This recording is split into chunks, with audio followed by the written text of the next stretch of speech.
Gas की कीमतों में भी दूसरी तीसरी बार अब ये इजाफा हो रहा है। बिल इतने बड़े बड़े आ रहे हैं, गैस मौजूद नहीं है। निगरान वज़ीर ख़जाना डॉक्टर शमशाद अख्तर की ज़ेर सदारत ECC इजलास हुआ और IMF के ईमा पर गैस 67% तक महंगी करने की मंजूरी दी गई है और कारखानों को सस्ती गैस देने की पॉलिसी को भी ख़त्म कर दिया गया है।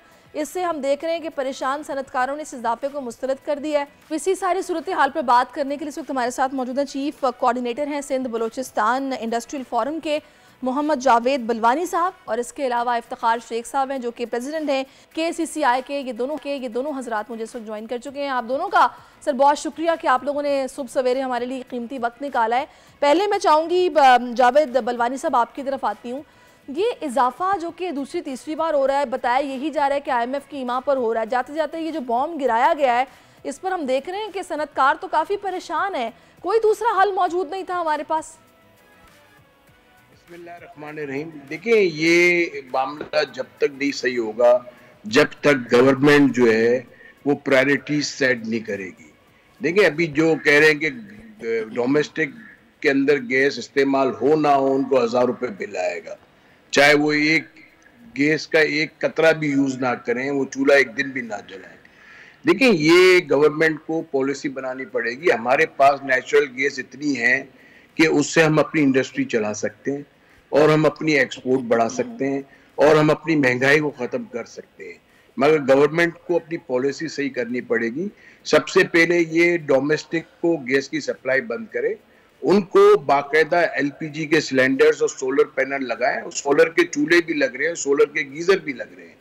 हमारे यहाँ ये गीज़र, चूल्हे और ये गैस की लाइन जितना डोमेस्टिक में गैस की सप्लाई है, उससे ज्यादा लाइन लॉसेस में हमारी गैस जाया हो जाती है। चाहे हम इंपोर्टेड गैस RLNG इंपोर्ट करते हैं, चाहे हम हमारी इंडिजीनियस गैस।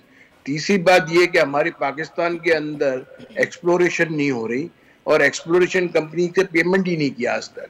उधर एक बहुत बड़ा सर्कुलर डेब्ट है कि वो तकरीबन 1.2 ट्रिलियन रुपीस जो है एक्सप्लोरेशन कंपनीज को देने हैं और तकरीबन 500 से 600 मिलियन डॉलर देने हैं। ये गैस का और पानी के वेल का प्रोसेस ये होता है कि पानी का कुआं भी सूखता जाता है, आप नए कुएं बनाते हैं, तो गैस भी आपकी खत्म होती जाती है, आप नए गैस की एक्सप्लोरेशन करते हैं। ये हमारे मुल्क में आज तक नहीं हुआ, ना पहले जितनी कंपनियां थी वो सब चलेगी। अच्छा, एक बात और है कि $15 की हमको गैस RLNG दे रहे हैं और स्पॉट प्राइस जो दुनिया में है वो $7 है। अब मुझे बताएं, और एक्सपोर्टर्स से क्रॉस सब्सिडी लेते हैं।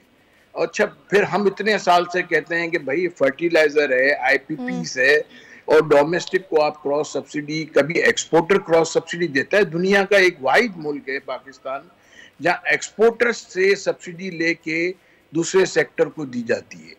तो एक्सपोर्ट को भी हम तबाह कर रहे हैं, जनरल इंडस्ट्री को भी तबाह कर रहे हैं, और सिर्फ अपनी पॉलिटिकल माइलेज और अपनी बेवकूफ़ी की वजह से पूरे मुल्क का निज़ाम धर्म भरम कर रहे हैं। और देखें, इस मुल्क से नौजवान भी बाहर जा रहा है। मीडिया के अंदर आए दिन खबरें आती हैं, इतना नौजवान मुल्क छोड़ के चले गया।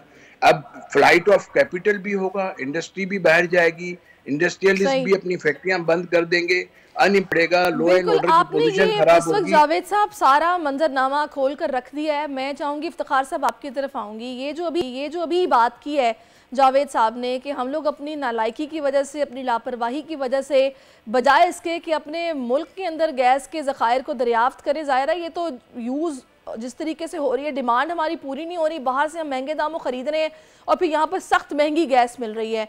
ये क्या वजह है कि स्ट्रेटजीज बनाते हुए लूप होल में सनतकारों को नहीं लिया जाता, या बंद कमरों में फैसले होते हैं, सारा कुछ IMF पर डाल दिया जाता है, एक गरीब बंदा ना कुछ कर सकता है, बस वो मजबूर होता है पैसे अदा करने के लिए। इसका हल क्या है, कौन करेगा? आप अपना माइक जरा अनम्यूट कीजिएगा। माइक अनम्यूट है जी जी, मेरी अब आ रही है। जी जी।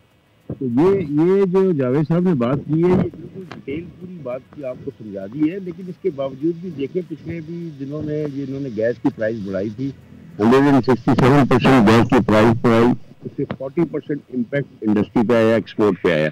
अब आप मुझे ये बताएं कि दुनिया में कौन सा कौन से मुल्क हैं जहां पर आप बिजनेसमैन को ऑन बोर्ड नहीं लेते और अपनी मर्जी से प्राइस बढ़ाते हैं, नॉन जेन्युइन प्राइस बढ़ाते हैं।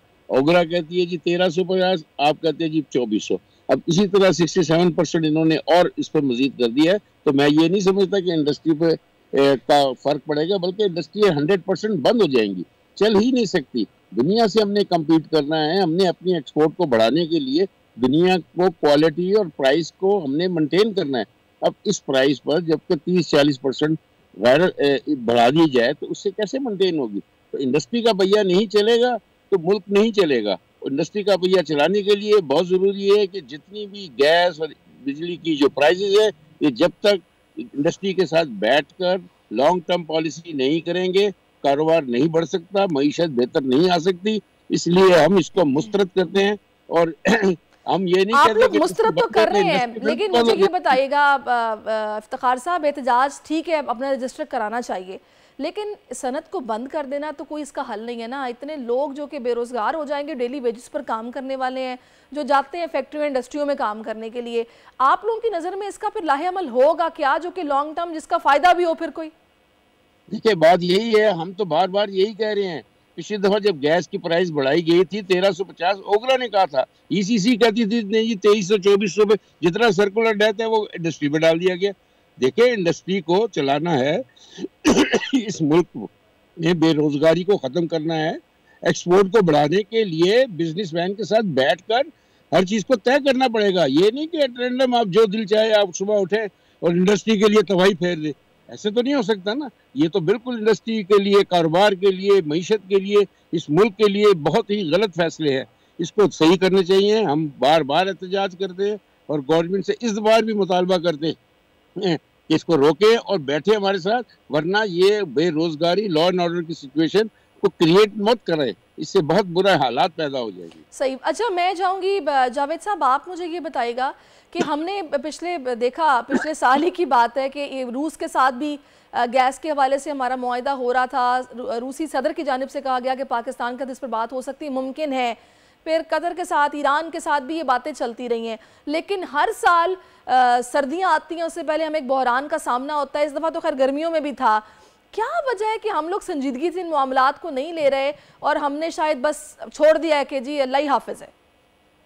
देखिए, हमारे मुल्क के अंदर सबसे बड़ा प्रॉब्लम क्या है, पॉलिटिकल जो है गवर्नमेंट की कंसिस्टेंसी नहीं है और आए दिन वजीर आजम चेंज होते हैं।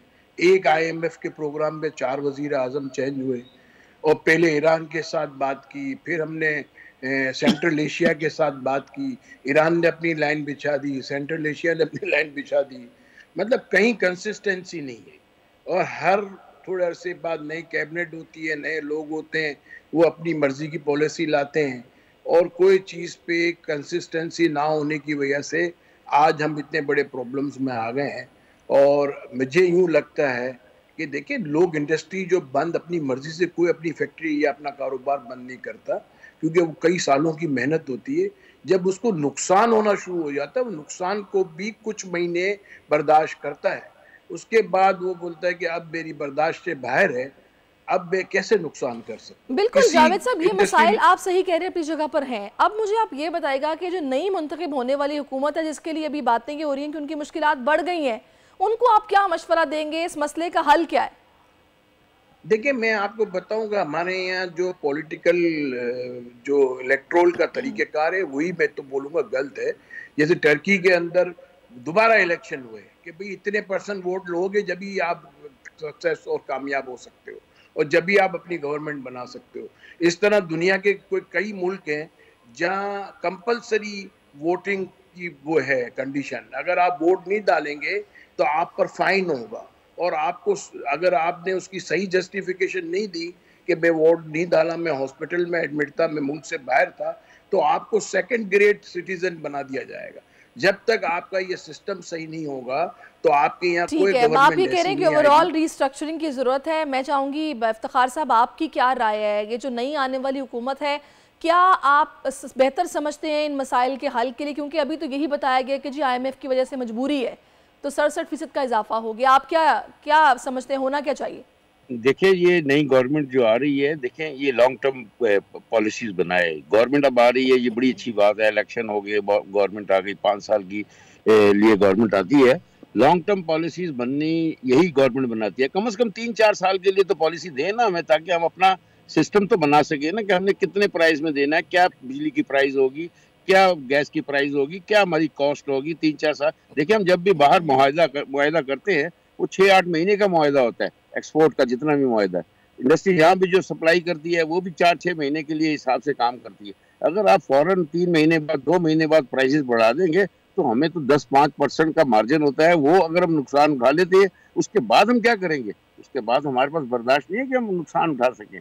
इसलिए बहुत ज़रूरी है कि लॉन्ग टर्म पॉलिसीज है, ये नई गवर्नमेंट आई है, ये बिजनेसमैन के साथ बैठे, लॉन्ग टर्म पॉलिसी करे, और ये जो एनर्जी की प्राइसेस है सही। अभी सनतकारों को भी चाहिए कि आप फौरी तौर पर किसी तरह से राब्ता इनसे बहाल करें और जो भी इंटरम सेटअप के अहदेदारान हैं उनसे मिलकर इस मसले का हल निकालें, क्योंकि इंडस्ट्री को बंद करना, सनतों को बंद करना कोई हल नहीं है।